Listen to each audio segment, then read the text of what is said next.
अभिमन्यू भक्तीला सर्वत्र शोधत फिरत होता. मग त्याने पाहिले की ती एका जागी बसली होती. तिने तिचे डोके धरले होते आणि तिचे डोळे मिटले होते. तिला या अवस्थेत पाहून अभिमन्यूला आनंद झाला. त्याच्या ओठांवर हसू पसरले. अभिमन्यू हसतच भक्तीजवळ आला. भक्तीने डोळे किंचित उघडून अभिमन्यूकडे पाहिले. भक्ती थरथरत्या आवाजात म्हणाली, सर तुम्ही? आणि उठण्याचा प्रयत्न केला पण अडखळली. अरे रे, या कॉलेजच्या शानला काय झालंय? अभिमन्यूने ताना मारला. आता येईल मजा. तू जेव्हा कॅम्पसमध्ये अशी या स्थितीत फिरशील तेव्हा विचार कर, लोक तुझ्याबद्दल काय विचार करते. आणि जर सरांनी पाहिले तर तू गेलीच. सर नक्कीच तुला रिस्टिकेट करतील. सर, आता मी तुमचे काय नुकसान केले आहे जे तुम्ही असे बोलत आहे? भक्ती नशेत होती. तेवढ्यात साहिलने भक्तीला पाहिले आणि तिचे असे वागणे पाहून तो तिच्याकडे धावला. अभिमन्यू, तू या निष्पाप मुलीसोबत काय केलेस? तू तिला काय खायला दिलेस? साहिल ओरडला. हिने सर्वांसमोर माझा अपमान केला होता आणि आज सर्वांसमोर हिची खिल्ली उडवली जाईल आणि अपमान होईल. मग भक्ती उठली आणि जोरजोरात नाचू लागली आणि गाणे म्हणू लागली. पंछी बनू उडती फिरू मस्त गगन में. तिने आपले दोन्ही हात पसरले आणि तिला काहीही भान नसल्यासारखे गोलगोल फिरू लागली. तिच्या आजूबाजूला अनेक विद्यार्थी येऊन उभे राहिले आणि भक्ती नशेच्या अवस्थेत कधी हसत होती, कधी गात होती, तर कधी नाचत होती. पाहिला अभिमन्यू, आता तू आणि तुझा युग तृप्त झाले का? साहिल रागाने म्हणाला. हो झाले. हिने सगळ्यांसमोर माझी चेष्टा केली होती आणि आज ती सगळ्यांसमोर चेष्टा बनली आहे, अभिमन्यू म्हणाला. तिला तिच्या कृत्याची शरम नव्हती. अभिमन्यू, मला वाटायचे की तू फक्त गर्विष्ठ आणि घमेंडी आहेस, पण आज पहिल्यांदाच मला तुझ्यावर राग येतोय, कारण आज तू असे काही केले आहेस जे करण्याचा कोणीही 100 वेळा विचार करेल. जर हिला या अवस्थेत एखाद्या सरांनी पाहिले तर हिचे आयुष्य उद्ध्वस्त होईल. पण तुला काय फरक पडतो? तुला फक्त स्वतःशी मतलब आहे. तुला तुझ्या सुडाची काळजी आहे. साहिल बोलत होता. इतक्यात सपना धावत आली आणि भक्तीची अवस्था पाहून तिने भक्तीला सांभाळले. भक्ती, भक्ती काय झाले तुला? भक्तीची तिला काळजी वाटत होती, पण भक्ती वेड्यासारखे वागत होती. सपना डार्लिंग, तू बेस्ट डान्सर आहेस. काय अप्रतिम डान्स केला आहेस. आज खरंच मजा आली. माझ्याकडे बघ, मी पण छान डान्स करते. आणि भक्ती उठून नाचायला लागली. काय झालं सर? हिला सपनाने भक्तीला विचारलं. हळूहळू भक्तीभोवती गर्दी वाढत होती. साहिलने सपनाला घडलेला प्रकार सांगितला. सर, तुम्ही चांगले केले नाही. ती खूप सुंदर, सुसंस्कृत आणि निरागस मुलगी आहे. तुम्ही तिच्याशी असे वागायला नको होते. तिला कॉलेजमधून हाकलून दिले तर ती उद्ध्वस्त होईल, कारण ती मोठ्या कष्टाने इथपर्यंत पोहोचली आहे. भक्तीची अवस्था पाहून सपनाला खूप वाईट वाटत होते. कोणाला सांगत आहे सपना? भावना आणि संघर्ष म्हणजे काय हे याला माहीत नाही. याला तर सगळं बसल्या बसल्या मिळाले आहे. याला त्याची कदर नाही. त्याला त्याचा अहंकार शांत करायचा आहे. तो याने केला. साहिल रागाने अभिमन्यूकडे पाहत होता. साहिल, गगन, सपना सर्वजण अभिमन्यूला दोष देत राहते. आता अभिमन्यूला परिस्थितीचे गांभीर्य कळले आणि त्याला वाटले की आपण खूप मोठी चूक केली आहे. तो साहिलला म्हणाला, नाही यार, मी तिला कॉलेजमधून हाकलून देण्याचा विचार करत नाही. मला फक्त थोडी हाशी मजाक करायची होती, म्हणूनच मी हे केले. तिला प्यायला पाणी दे, तिला घाम येत आहे. तर तू कशाला काळजी करतोस? तू मजा घे. तिला अशा अवस्थेत पाहून तुला काय त्रास होतोय? तुझे काम झाले, आता जा आणि पार्टी कर. आज तू या मुलीचे आयुष्य उद्ध्वस्त केले आहेस. तेवढ्यात गर्दी पाहून विष्णू सर तिथे आले आणि त्यांनी ताटमानेने विचारले, काय होत आहे इथे? एवढी गर्दी का आहे इथे? सर, आम्ही फक्त भक्तीसोबत थोडी मस्करी केली होती, पण ती खूप गंभीर झाली. बाकी काही नाही. काळजी करू नका, ती आत्ता बरी होईल, साहिल म्हणाला. विष्णू सर जवळ आले आणि भक्तीची अशी अवस्था पाहून थक्क झाले. आणि जेव्हा त्यांना कळले की ही कृती अभिमन्यूची आहे हे जाणून ते त्याच्यावर ओरडले. आज तू असे काही केले आहे अभिमन्यू की ते सहन होत नाही. तुझी ही छोटीशी चेष्टा खूप महागात पडणार आहे. जर भक्तीला काही झाले तर लक्षात ठेव. अभिमन्यू डोकं टेकवून शांतपणे ऐकत राहिला. त्याला भक्तीचा राग येत होता. एक काम कर, ऑफिसमध्ये येऊन मला भेट आणि मला सांग की मी तुला रिस्टिकेट का करू नये. सर प्लीज मला माफ करा, अभिमन्यू म्हणाला. नाही, अजिबात नाही. मी तुझा खूप त्रास सहन केला आहे पण यावेळी नाही, तुला रिस्टिकेट करावीच लागेल. त्याची काही गरज नाही सर. मला त्यांचे 1 वर्ष वाया जाऊ द्यायचे नाही. मी ठीक आहे. भक्ती अचानक उठून बसली. सगळ्यांची तोंड उघडी पडली. सगळेजण भक्तीकडे भूत दिसल्यासारखं आश्चर्याने बघत होते आणि भक्ती अगदी शांत आणि गंभीर उभी होती, जणू काही घडलंच नाही. भक्तीला इतकी नॉर्मल पाहून विष्णू सर म्हणाले, हे सगळं काय आहे? हे काय आहे भक्ती? मला माफ करा सर, पण आज साहिल सर नसते तर आज मी तेच करत असते, कदाचित अजून घाणेरड्या पद्धतीने. कारण अभिमन्यू सरांनी पूर्ण व्यवस्था केली होती, पण साहिल सरांनी मला योग्य वेळी सांगितले, भक्ती म्हणाली. मग तुला माहीत असताना आणि तुला काहीच झाले नव्हते, मग तू अशा गोष्टी का करत होतीस? अभिमन्यूने विचारले. कारण तुम्हाला मला हे करताना पाहायचं होतं ना, म्हणूनच मला तुमच्या मनाची इच्छा पूर्ण करावी लागली. भक्तीने टोमणा मारला. सर, ते नशा करणारे औषध प्यायल्यानंतर माझी जी अवस्था होणार होती, त्याबद्दल अभिमन्यू सरांची काय रिॲक्शन आहे हे मला पाहिजे होते. त्यांच्यात थोडी माणुसकी उरली आहे की नाही? भक्ती म्हणाली. तुम्ही माझ्यावर एवढा का रागवलात अभिमन्यू सर? ज्या दिवसापासून मी या कॉलेजमध्ये आले तेव्हापासून तुम्ही मला त्रास दिला आणि आज तुम्ही मर्यादा ओलांडलीत. तुम्ही इतके नीच वागलात. कुणीही आपल्या 7 जन्मांचा शत्रूही असे करू शकत नाही. मी तर तुमची ज्युनियर आहे सर, आणि मी तुमच्याबरोबर असे काय केले की तुम्ही या लेवलला आले? आज जर मी बोलले नसते आणि अशीच ॲक्टिंग करत राहिले असते तर विचार करा तुमची काय अवस्था झाली असती. पण नाही सर, माझ्या ताईने मला माफ करायला शिकवले आहे. मी इथे कोणताही सीन बनवायला आलेली नाही, मी शिकायला आली आहे. मला लीडर बनायचे नाही. कृपया मला आरामात अभ्यास करू द्या. माझ्या काही बोलण्याने तुम्ही दुखावले गेले असाल तर मी तुमच्यापुढे हात जोडते, पण प्लीज आता माझ्यासोबत हे सर्व करू नका प्लीज सर, नाहीतर मी सर्व काही सोडून निघून जाईल. भक्तीच्या डोळ्यात अश्रू तरळले आणि अभिमन्यू शर्मेने पाणी झाला. जणू भक्तीने त्याला त्याचे खरे रूप दाखवले आहे. या ॲक्टिंगबद्दल मला माफ करा आणि सर, तुम्ही मला जी काही शिक्षा द्याल ती मला मान्य आहे. एकच विनंती आहे की अभिमन्यू सरांना कॉलेजमधून काढून टाकू नये. यासाठी नाही की मला त्यांच्याबद्दल काही लगाव आहे. त्यांचे करिअर, त्यांचे स्वप्न, त्यांचे आयुष्य सर्वच उद्ध्वस्त होईल आणि मला याचे कारण बनायचे नाही. प्लीज सर, या चुकीबद्दल त्यांना माफ करा. कारण मी ते औषध प्यायले नाही, पण त्याच्यासाठी रिस्टिकेट का?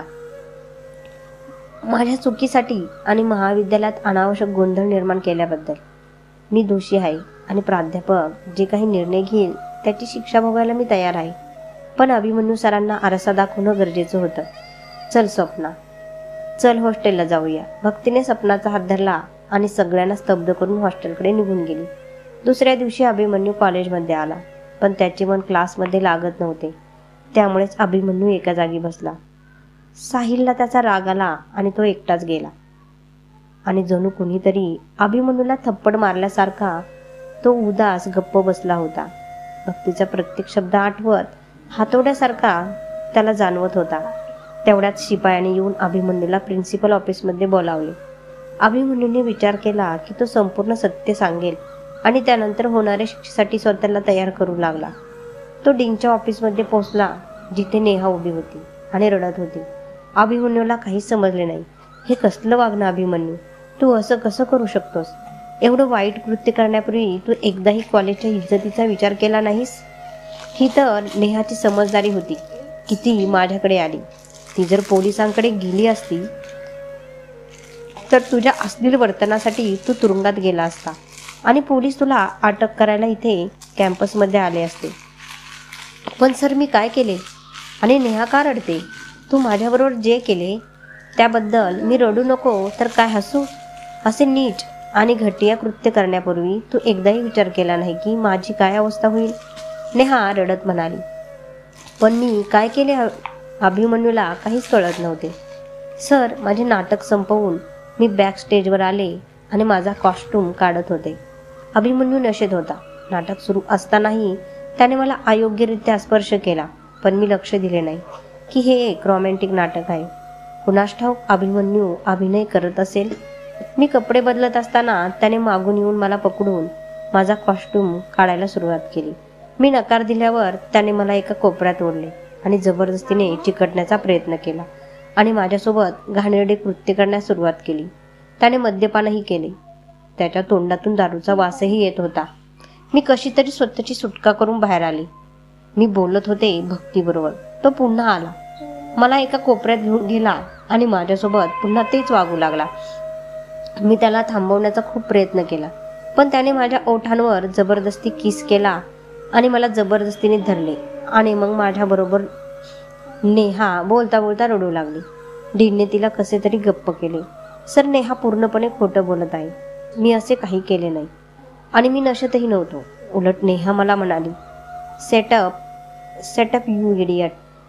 कोणतीही मुलगी स्वतःची इज्जत का घालवेल? सर, मी तुम्हाला खरं सांगतोय. माझ्यावर विश्वास ठेवा. विश्वास आणि तुझ्यावर. मला तुझी कालची कृती माहीत आहे, जे तू भक्तीसोबत केले आहे. विष्णू सरांनी मला सर्व काही सांगितले.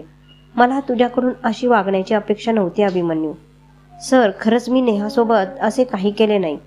होय, मी भक्तीसोबत चुकीचे केले आहे हे मला मान्य आहे आणि तुम्ही त्यासाठी जी शिक्षा द्याल ती मला मान्य आहे. पण मी नेहाबरोबर काहीही चुकीचे केले नाही. नेहा खोटे बोलत आहे, अभिमन्यू म्हणाला. सर, अभिमन्यू खोटं बोलत आहे. तुम्हाला हवे असेल तर भक्तीला विचारा. ती सुद्धा त्यावेळी बॅकस्टेजवर हजर होती. नेहा म्हणाली, मी खोटं का बोलू आणि खोटं बोलून मला काय फायदा? डीन सर 2 मिनिटे विचार करू लागले आणि मग म्हणाले, ठीक आहे, मी भक्तीला उद्या बोलावतो आणि मग दूध का दूध आणि पाणीचं पाणी होईल. आणि भक्ती चुकूनही तुझ्या विरुद्ध बोलली तर तुला या कॉलेजमधून बाहेर काढण्यात मी 1 मिनिटही वाया घालवणार नाही. लक्षात ठेव. आता तुम्ही दोघे जाऊ शकता. दोघे बाहेर गेले. अभिमन्यू डोके झुकून चालला होता आणि नेहाच्या चेहऱ्यावर विजयी हास्य होते. तुला तुझ्या चेहऱ्याचा खूप अभिमान आहे. तू मला नकार दिलास. आता परिणामांना सामोरे जाण्यास तयार हो. अभिमन्यू, अजून वेळ आहे माझे आई, कारण काल तू भक्तीला जे केलेस त्यानंतर भक्ती तुला कधीच साथ देणार नाही. माझी इच्छा पूर्ण करणे तुझ्यासाठी चांगले होईल, असे नेहा म्हणाली. नेहा, असे कधीच होऊ शकत नाही. भक्ती माझ्याकडून बदला घेण्यासाठी तुझी साथ देईल तर ते ठीक आहे, कारण मी तिच्याशी जे काही केले त्यानंतर भक्तीने माझ्या बाजूने बोलावे असे मी तिला काही बोलणार नाही. अभिमन्यू नेहाला म्हणाला. अभिमन्यूने नेहाला छेडले आहे असा संपूर्ण कॉलेजमध्ये गोंधळ उडाला होता. उडत ही बातमी भक्तीच्या कानावर पोचली. सपनाने तिला सांगितले, यार, तू अभिमन्यूला वाचवलेस भक्ती, पण आता तो वाचणार नाही, कारण नेहाने तक्रार केली आहे. पार्टीत दारू पिऊन अभिमन्यूने नेहाची छेड काढली. सपना म्हणाली, सपना, मी काय करू? जो जसे करेल तसे भरेल. जर अभिमन्यूने असे केले असेल तर त्याला कठोरात कठोर शिक्षा झाली पाहिजे, भक्ती बोलली. पण अभिमन्यू असा नाही. भक्ती, त्याने तुझ्यावर अन्याय केला आहे, पण एखाद्या मुलीची छेड काढणे ही अभिमन्यूची शैली नाही. तो मुलींपासून दूर पळतो. मला वाटते यात काहीतरी रहस्य आहे, सपना बोलली. आता जे काही आहे, आपल्याला काय करायचं आहे? तसाही आजचा दिवस खूप वाईट गेला आहे. आता मला झोपू दे आणि तू पण झोप. मला उद्या सकाळी कॉलेजला जायचे आहे, भक्ती म्हणाली. दुसऱ्या दिवशी सकाळी भक्ती कॉलेजमध्ये गेली तेव्हा साहिल तिचीच वाट पाहत होता. तो भक्तीजवळ आला आणि म्हणाला, भक्ती, तुला तर माहीत आहे की नेहाने अभिमन्यूवर छेड काढण्याचा आरोप केला आहे आणि तिचं असं म्हणणं आहे की ज्यावेळी अभिमन्यूची छेड काढत होता तेव्हा तू तिथेच होती आणि प्रिन्सिपल सरांनी तुला विचारावे खरं काय आणि खोटं काय. आज प्रिन्सिपल सर तुला त्यांच्या ऑफिसमध्ये बोलवणार आहे. भक्ती, मला माहीत आहे अभिमन्यूने तुझ्याबरोबर जे काही केले ते माफीच्या योग्य नाही. त्यासाठी मी त्याला कधीच माफ करू शकणार नाही. पण अभिमन्यू एखाद्या मुलीची छेड काढू शकतो यावर मी कधीच विश्वास ठेवणार नाही. मला तुला हेच सांगायचं होतं. प्रिन्सिपल सर बोलावतील तेव्हा तू जे पाहिलं तेच सांगावं, बाकी काही नाही. बाय, मी जातो. साहिल निघून जातो आणि नेहा येते. नेहा भक्तीला म्हणते, भक्ती, तुला माहीत आहे अभिमन्यूने माझ्याबरोबर काय केले आणि तुझ्याबरोबर जे केले तेव्हा मला माहीत नव्हतं. त्या कॉफीमध्ये असे काही आहे. आज तुला प्रिन्सिपल सर त्यांच्या ऑफिसमध्ये बोलवणार आहे. मला वाटते तू माझ्या बाजूने बोलावे, म्हणजे आपल्या दोघींचाही बदला पूर्ण होईल. भक्ती म्हणाली, हो, जे बरोबर आहे तेच मी बोलेन. आणि ती निघून गेली. थोड्या वेळाने भक्तीला प्रिन्सिपल सरांनी त्यांच्या ऑफिसमध्ये बोलावले. तिथे आधीच अभिमन्यू, साहिल आणि गगन एका बाजूने उभे होते आणि दुसऱ्या बाजूने नेहा आणि तिच्या 2 मैत्रिणी होत्या. प्रिन्सिपल सर भक्तीला म्हणाले, काल तुझ्याबरोबर जे काही केले अभिमन्यूने ते मला विष्णू सरांनी सांगितले आहे. त्याची शिक्षा त्याला मिळेलच. पण आज मी तुला त्याने नेहाशी जे केले तेव्हा तू तिथे होती आणि तुला सगळं माहीत आहे असे नेहा म्हणाली. तेव्हा भक्ती म्हणाली, हो. आणि तिने सरांना सांगितले की नेहा खोटं बोलत आहे. उलट नेहाचं त्याला जबरदस्ती करत होती. आणि तिथे जे काही घडले ते सगळे भक्तीने सरांना सांगितले. सर नेहावर खूप ओरडले आणि तिला 2 आठवडे रिस्टिकेट केले. आणि अभिमन्यूने भक्तीशी जे केले त्यासाठी अभिमन्यूला 1 आठवडा रिस्टिकेट केले. इकडे पार्थच्या वहिनीने पूजाबद्दल सगळ्यांना सांगितले. पार्थचे बाबा पूजाच्या दादाशी बोलले. तेव्हा तिचा दादाला खूप आनंद झाला. त्याने हे जेव्हा कावेरी वहिनीला सांगितले तेव्हा तिला अजिबात खुशी झाली नाही. ती म्हणाली, अजून 2 वर्ष राहू दे, लग्न करायला कुठे पैसे आहेत आपल्याकडे. तेव्हा पूजाचा दादा म्हणाला, पार्थचे घरचे स्वतः सगळा खर्च करून पूजाला घेऊन जाणार आहेत. तेव्हा कुठे वहिनी तयार झाली. पार्थच्या घरचे सगळे येऊन पूजाला पाहून गेले आणि पार्थ आणि पूजाचे नाते पक्के केले.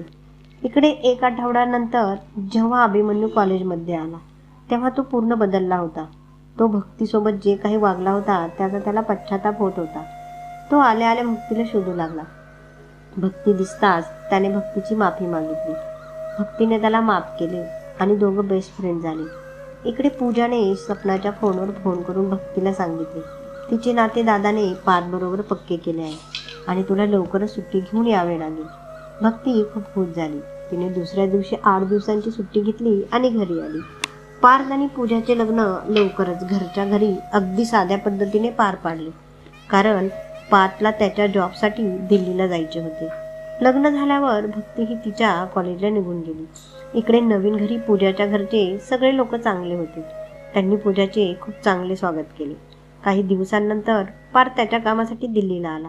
आता पूजा तिच्या सासरी खूप खुश होती आणि भक्तीचेही शिक्षण चांगले चालले होते. असेच काही महिने गेले आणि आता पार्थने पूजालाही दिल्लीला आणले होते. भक्ती आणि पूजा आता नेहमीच भेटायच्या. आता भक्ती आणि अभिमन्यू एकमेकांच्या प्रेमात पडले होते. अभिमन्यूचे वडील पोलीस कमिशनर होते. त्याने त्यांच्या दोघांबद्दल घरीही सांगितले होते. त्यांनाही भक्ती खूप आवडली होती. असेच काही वर्ष निघून गेली. आता पार्थ आणि पूजा एका मुलीचे आईबाबा झाले होते. भक्ती आणि अभिमन्यू ही चांगले डॉक्टर झाले होते. भक्तीने पूजाचे स्वप्न पूर्ण केले होते. अभिमन्यूच्या आईवडिलांनी भक्तीच्या भावाकडे भक्तीसाठी मागणी घातली होती लग्नासाठी. तिच्या भावाने आनंदाने हो म्हटले.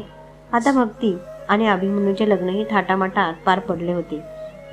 अशा प्रकारे दोघी बहिणी त्यांच्या आयुष्यात खूप खुश होत्या. कथा आवडल्यास लाईक, शेअर, सबस्क्राईब करा. धन्यवाद.